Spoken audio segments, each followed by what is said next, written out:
Hello friends, welcome to Finwise. दोस्तों, new fund offer आया है एक्सिस का। एनएफओ का नाम है axis global innovation fund of fund. Friends, ये एक ज़बरदस्त चीज़ है। इसका सेबी के हिसाब से जो कैटेगराइजेशन है, ये एक इंटरनेशनल फंड है जिसको एक फंड ऑफ फंड करके कैटेगराइज किया है। इसका जो एनएफओ पीरियड है ये 10 मई से लेके तो 21 मई तक रहेगा। बेसिक एट्रीब्यूट समझ लेते हैं। फंड मैनेजर है इसके मिस्टर हितेश दास और आर शिवा कुमार। दोस्तों, ये जो स्कीम है, ये स्कीम एक एग्जिस्टिंग फंड में निवेश करेगा जिसका नाम है Schroder international selection fund global disruption, जो कि एक एग्जिस्टिंग फंड है। उसी में ये फंड निवेश करेगा, जिसका जो मेथडोलॉजी है ये आने वाले स्लाइड में हमको क्लियर हो जाएगा। ये एक ओपन एंडेड फंड है और इसमें आप 5,000 रुपीज़ से निवेश कर सकते हैं। इसका मेथडोलॉजी ऐसा रहेगा, इंडियन इन्वेस्टर्स का पहला पैसा पहले जो है वो एक्सिस ग्लोबल इनोवेशन फंड में जाएगा और यहाँ से ये जो इन्वेस्टमेंट है ये श्रॉडर आईएसएफ ग्लोबल डिसरप्शन फंड में जाएगा, इंटरनेशनल फंड में। इसका जो टैक्सेशन है, क्योंकि एक इंटरनेशनल फंड है तो इसका जो टैक्सेशन है ये डेट का टैक्सेशन रहेगा। इसका मतलब 3 साल के बाद में इंडेक्सेशन का बेनिफिट मिलेगा और 20% after indexation would be the taxation.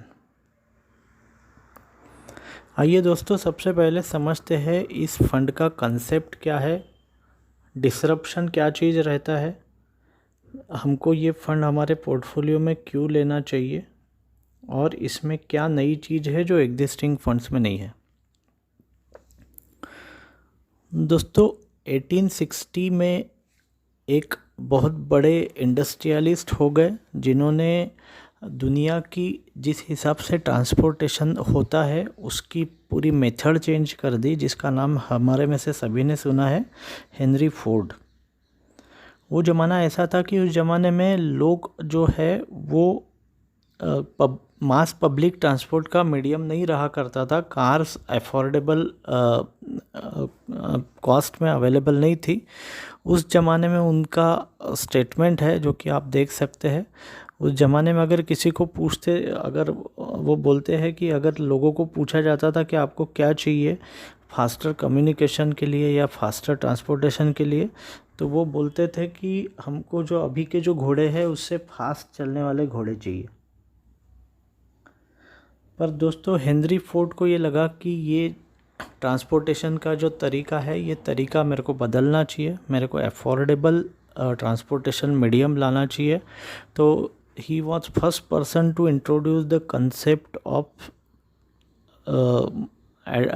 Machine line, जो कि कार मैन्युफैक्चरिंग में जो रहता है, तो असेंबली लाइन का कंसेप्ट उन्होंने लाया।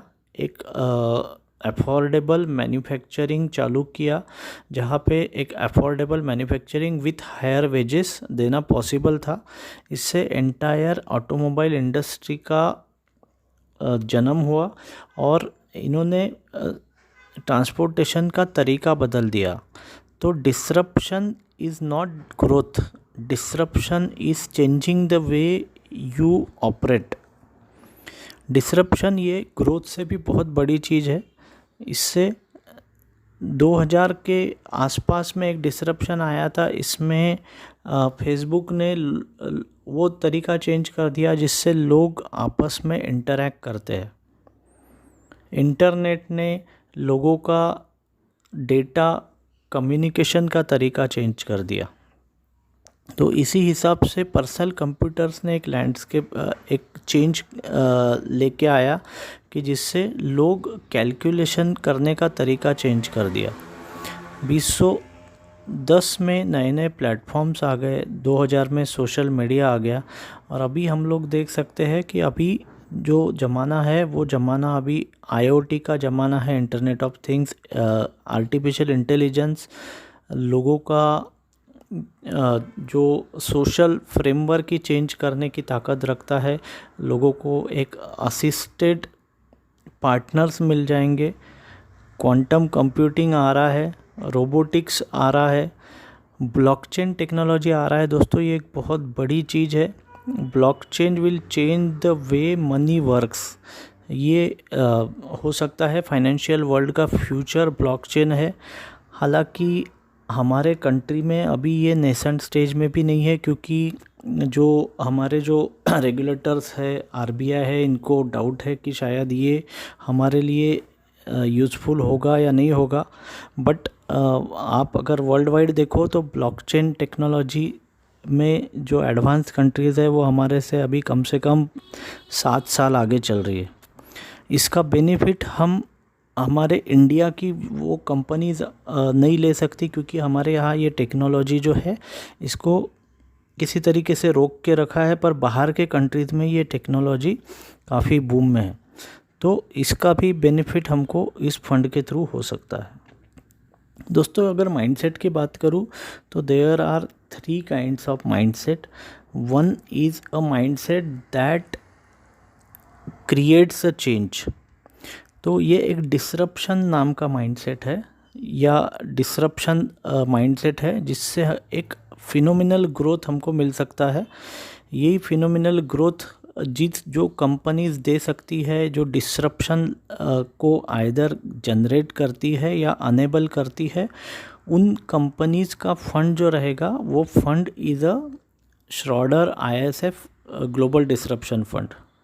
अनेबलर वो कंपनीज होती है जो डिसरप्शन को फैसिलिटेट करती है। एडॉप्टर वो कंपनीज़ है जो कंपनीज़ एक पॉजिटिव रिस्पॉन्स देती है आने वाले चेंज को। और कुछ कंपनीज़ रहती है या कुछ सेक्टर्स रहते हैं कि जो they are in denial mode. जैसे कि फॉर एग्ज़ाम्पल यदि आपको बताना है तो Nokia was in a denial mode, और वो ग्रेजुअली दे बिकम आउटडेटेड और इर्रेलेवेंट।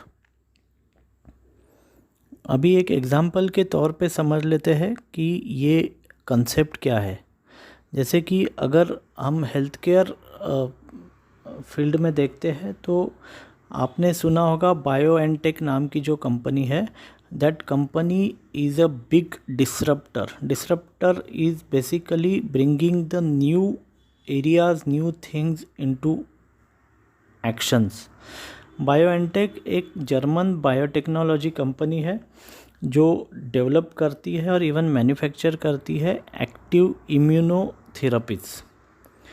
अभी आपने ये भी सुना होगा फाइज़र और BioNTech का एक covid vaccine already successfully develop हो गया है, और वो it is being used in the European countries and other countries as well.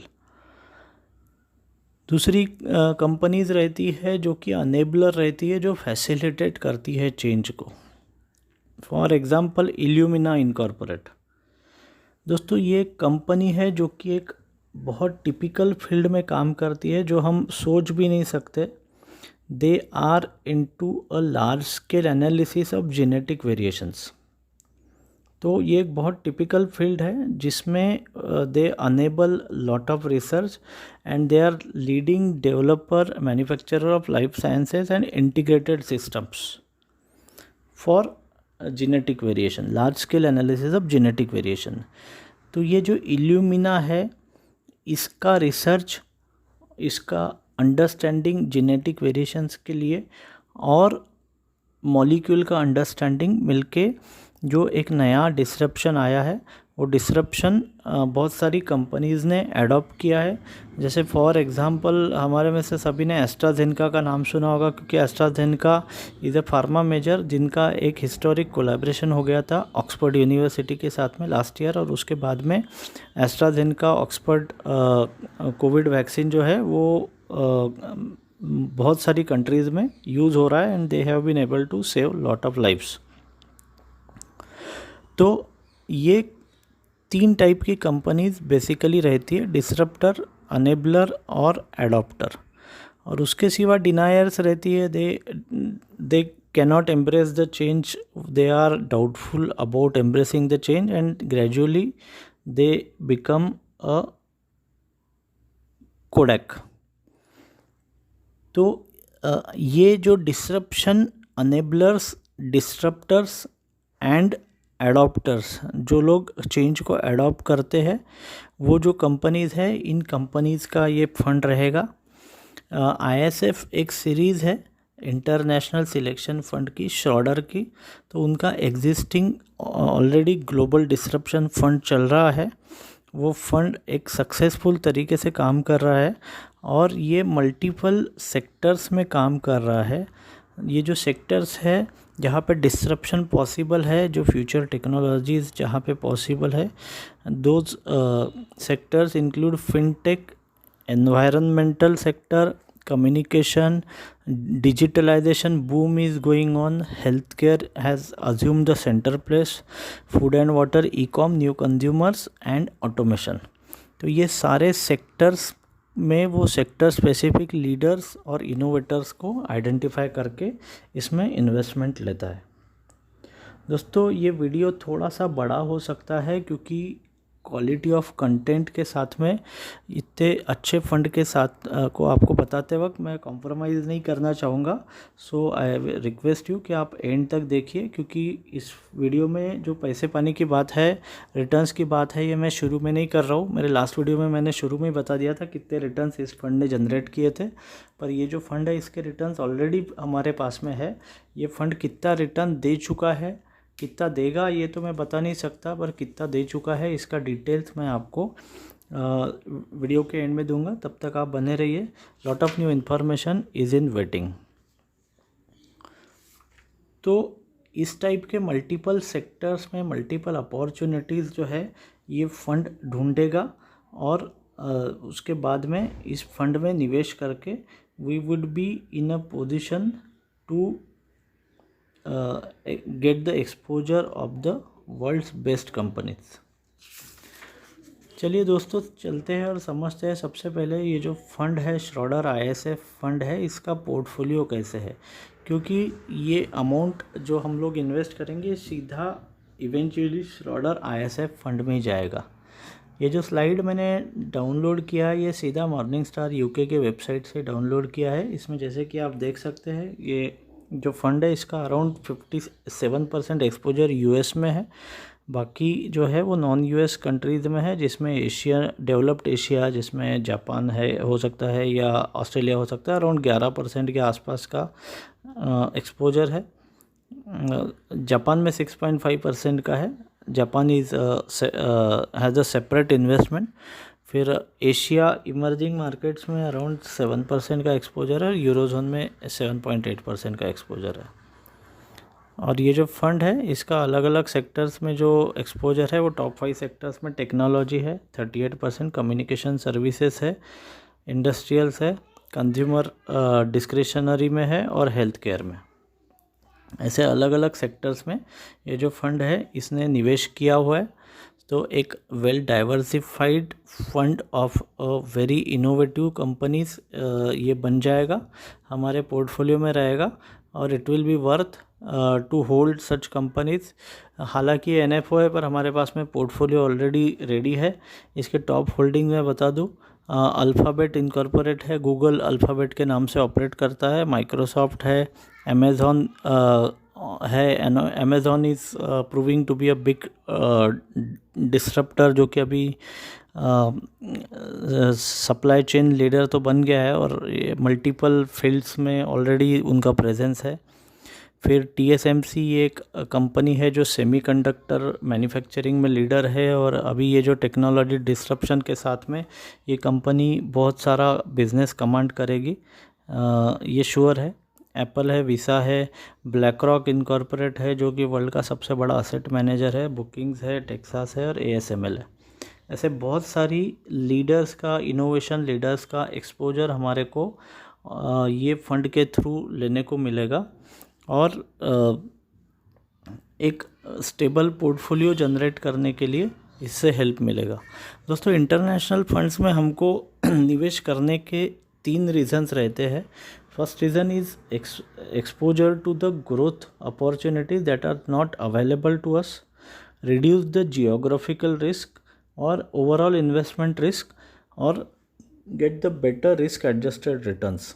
दोस्तों, एक कंट्री में अगर मार्केट में मंदी भी आती है तो बाकी कंट्रीज़ में ग्रोथ हो सकता है, या बाकी कंट्रीज़ में अगर ग्रोथ भी नहीं हो रहा है फिर भी जो स्पेसिफिक इनोवेटिव कंपनीज़ रिटर्न दे सकती है। तो ये जो पोर्टफोलियो है जिसमें यदि हम लोग 20-25% या 10-15% भी इंटरनेशनल फंड्स को एक्सपोजर लेते हैं तो इससे बेटर रिस्क एडजस्टेड रिटर्न हमारा डेफिनेटली जनरेट हो सकता है। अभी चलते हैं सबसे इम्पोर्टेंट पार्ट कि ये जो फंड है ये फंड के रिटर्न्स हम लोग कितना एक्सपेक्ट कर सकते हैं। तो दोस्तों एक्सपेक्ट कितना कर सकते हैं ये तो मैं अभी बोलूँगा नहीं, पर मैं ये बताऊँगा कि ये फंड जो है जो 2018 में ऑलरेडी लॉन्च हो चुका है और अभी इसको 2 से ज़्यादा साल हो गए हैं, इसका परफॉर्मेंस कैसे है। ये फ़ंड का जो परफॉर्मेंस है ये स्टेलर परफॉर्मेंस है। इंडियन रुपीज़ में यदि कन्वर्ट करूँ तो SISF फंड ने ग्लोबल डिस्ट्रप्शन फंड ने अराउंड 66.6% का एनुअलाइज रिटर्न जनरेट किया है और जो MSCI वर्ल्ड इंडेक्स को इसने अराउंड 16% से बीट किया हुआ है। और यदि इंसेप्शन से बात करूँ तो as compare to the MSCI index of returns of 20% इसने 33% का रिटर्न जनरेट किया है। दिसंबर 18 से ये फ़ंड ऑलरेडी चल रहा है तो इसको सवा दो साल ऑलरेडी इसको हो चुके हैं। मैं आपको ये भी सजेस्ट करूँगा कि ये जो पीरियड है ये पीरियड में एक नॉन नॉर्मल काइंड का मार्केट सिनेरियो रहा है जिसमें जो टेक्नोलॉजी कंपनीज़ है, जो कम्युनिकेशन कंपनीज़ है या जो डिजिटलाइजेशन में जो कंपनीज़ काम कर रही है they have made excess returns. इसके कारण ये रिटर्न्स आपको दिख रहा है। आप ये एक्सपेक्ट नहीं कर सकते कि ये 33% का रिटर्न आने वाले डेकेड में कंटिन्यूड रहेगा, फिर भी ये आप एक्सपेक्ट कर सकते हैं कि MSCI रिटर्न को डेफिनेटली ये फ़ंड जो है ये कंफर्टेबल मार्जिन से बीट करते रहेगा। यदि MSCI इंडेक्स आने वाले डेकेड में आपको अगर 9% का रिटर्न जनरेट करता है तो हम एक्सपेक्ट कर सकते हैं कि ये फ़ंड कम से कम 3 से 4% से इस फंड को बीट करेगा। तो हम लोग इसमें 12-13% की रिटर्न्स की एक्सपेक्टेशन कर सकते हैं। रिटर्न्स का एक्सपेक्टेशन हमेशा बेंचमार्क से कनेक्टेड रहना चाहिए। अगर बेंचमार्क का रिटर्न 0% है तो we should be happy with 3 to 4% returns.